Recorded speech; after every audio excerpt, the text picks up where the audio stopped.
Hey guys, welcome back to Tethan Props. My name's Jeremy and today I'm going to show you one of my favorite weapons from any game I've ever played.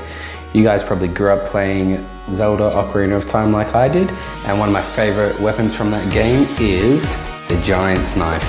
So you get this as a full-size sword. If I was to make it, it would be around 2 meters long, so it's a massive sword. And when you bang it on a couple of things, it breaks and shatters off into the Giant's Knife. So overall, this is a pretty big sword. At the moment, it's 88 centimeters long, so that's pretty big. I would give this build a rating of around 3 out of 5 ocarinas, so it's not too difficult. It just takes a lot of work, a lot of time getting those bevels right and making it look all nice and old and weathered, because it's a broken sword and this has obviously been through a few battles.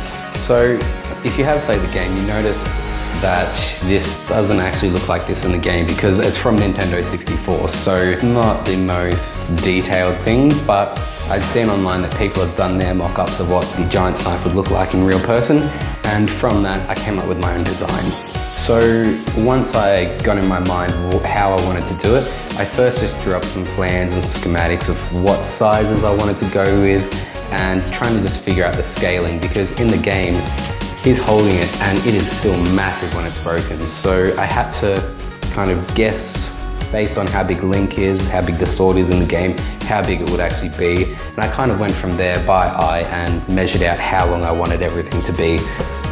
So overall, 88 centimeters big, and I think that's pretty accurate to how big it would be in the game. The first thing I did the stenciling on was the guard, because I felt like once I had the guard properly to size and shape, then I could go along, match it to the blade and the handle length, and then get the overall correct shape and size of the blade. To do this, I got a piece of paper and just simply freehanded what I thought it would be like to what size.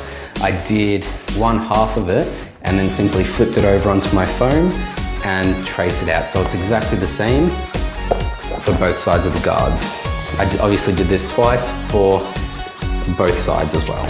So once I had the guard cut out and shaped, then I could go about kind of eyeballing how big I wanted the blade, how much taper I wanted it on, and the length of the handle. So I laid out all my PVC pipe, which the handle is made out of, and my foam sheetings.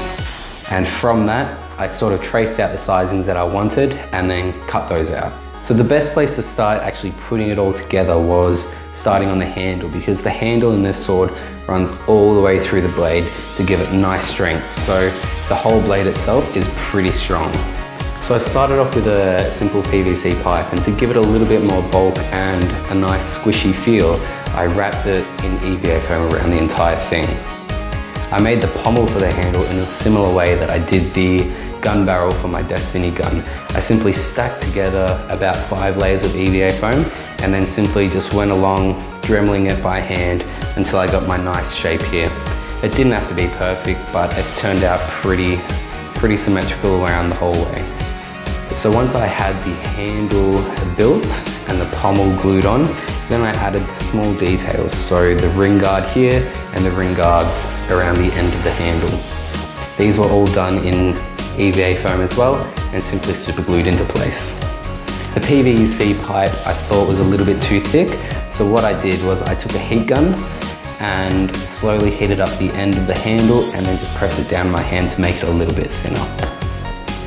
So to do the blade, I took my sizings that I figured out earlier on when I had the size of the guard, and I simply just cut these out of big sheets of EVA foam.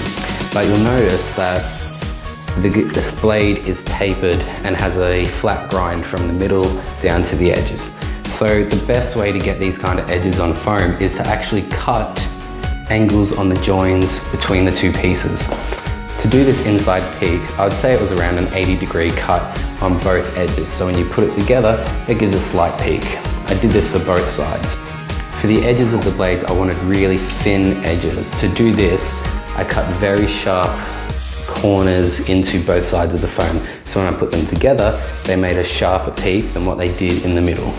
And to cut all these angles and everything, I started off with a very sharp knife, sliced along, and then went back with my Dremel tool to clean up the edges so that they're completely flat and fitted nicely together when glued. So once I had my 4 pieces of the blade cut out, it was time to glue them together. I did this with contact cement as usual, so you apply it on, wait about 5 minutes to dry, and then once you touch them together, they're glued for forever. So the glue strength is actually stronger than the foam, so they're not going to come apart. It's going to be the foam that rips around the glue rather than the glue itself. To give a bit more strength to the blade, when I was putting the handle in, I wrapped a few EVA foam rings around the inner part of the handle. So this just gave it a bit more strength and means that I could glue directly onto the blade. And when I glued the handle into the blade, this was done with super glue, as I couldn't get the contact cement inside, but super glue is even stronger, so this blade is not coming out of the handle. And then once I had the blade glued to the handle, it was time to put on the guard pieces.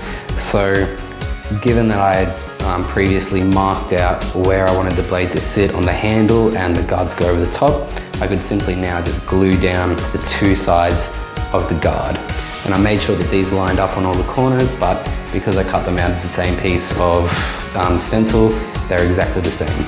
So once I had the blade glued onto the handle and with the guards glued on top, it was time to start on these nice golden emblems. To do these, I started off with some wooden pucks that I found at the hardware store, and I simply cut down the middle to make 2 separate pieces. The pucks had holes drilled out the middles of them, so I just filled those up with Bondo, smoothed it out, and it made them nice and even on the top. I then took a stencil of my Goran design here and traced it onto each emblem. I then took my chisel and chiseled out the emblem down maybe about 1 millimeter, so that gave nice depth to the piece. So because the blade has a very big bevel to it, it means that the guard also had a nice angle to it, which means the flat emblems wouldn't really fit on top of it properly. So I took my Dremel tool and simply dremeled out a housing for the emblems to sit in. I traced them out and then went and just took away as much foam as I could to make a good housing for them. The emblems were then glued onto the guards as well as the part of the blade that the emblem's touching, so they're not coming off. You could lift the entire sword by just the emblems. So that gave the basic shape of the entire sword, but I wanted to add in a bit more details because this is meant to represent a real sword. So I went back with some thinner, about 1 millimeter thick EVA foam and cut out details around the emblems, as well as an outline around the entire guard. So I went back and also put in some false rivets for the guards, as well as a ring around the pommel. So that completed the construction of the sword, and it was time to start painting. With EVA foam or any kind of foam you're working with, before you start painting, it's always a good idea to heat seal the foam. To do this, I took my heat gun, turned it up as high as I could, and then you just gently go over the entire sword and close the outer pores of the foam. Once you've heat sealed your sword, then now you have to seal it with a sealant. So many people use PVA glue, you can use resins, but I like to use plastic because it's a sprayable rubber, and this forms a good surface for your paint to then be sprayed onto. The first layer that I did was working on the blade, so I taped off the entire guard and handle and then painted the silver blade. Once I had the blade painted, then it was time to do the guard, so again I masked off the blade, the handle and the emblems and painted the entire guard blue. After that was done, then it was time to paint the emblem. So again, masked off and painted it with an enamel gold because it was a really nice gold colour. Once I had my entire sword painted, now I went with my white cloth and wrapped it along the handles. And now it was time to weather the entire sword. So, like with my other videos, weathering, I do this by taking black and brown paints and just completely covering the entire sword in it, and then going back with a wet wipe and wiping away any excess paint. So during the weathering, I made sure that I got some black paint inside the details on the emblem, so that would really make them stand out and you can see them against the gold background. For the handle, I took a very dry brush with a tiny bit of paint on it and just slowly dabbed it on areas that it would really be getting the most amount of grime. I didn't want to paint it on and try to wash it away because it's cloth. Once you get paint on there, it's not going to come off. So I had to weather that a little bit different to the rest of the sword.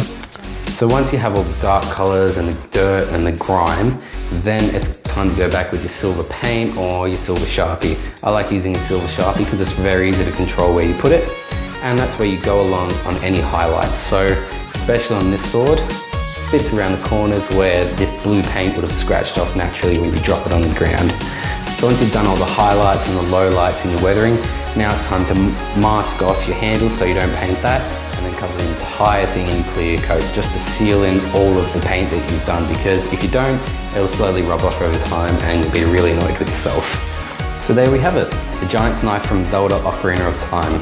Overall, this build turned out really well. I'm very happy with how it feels. It feels really sturdy because of the PVC handle going through the entire sword. So it's essentially, you're holding onto just one big piece, especially because it's glued together with extra supports, which gives it a lot of strength.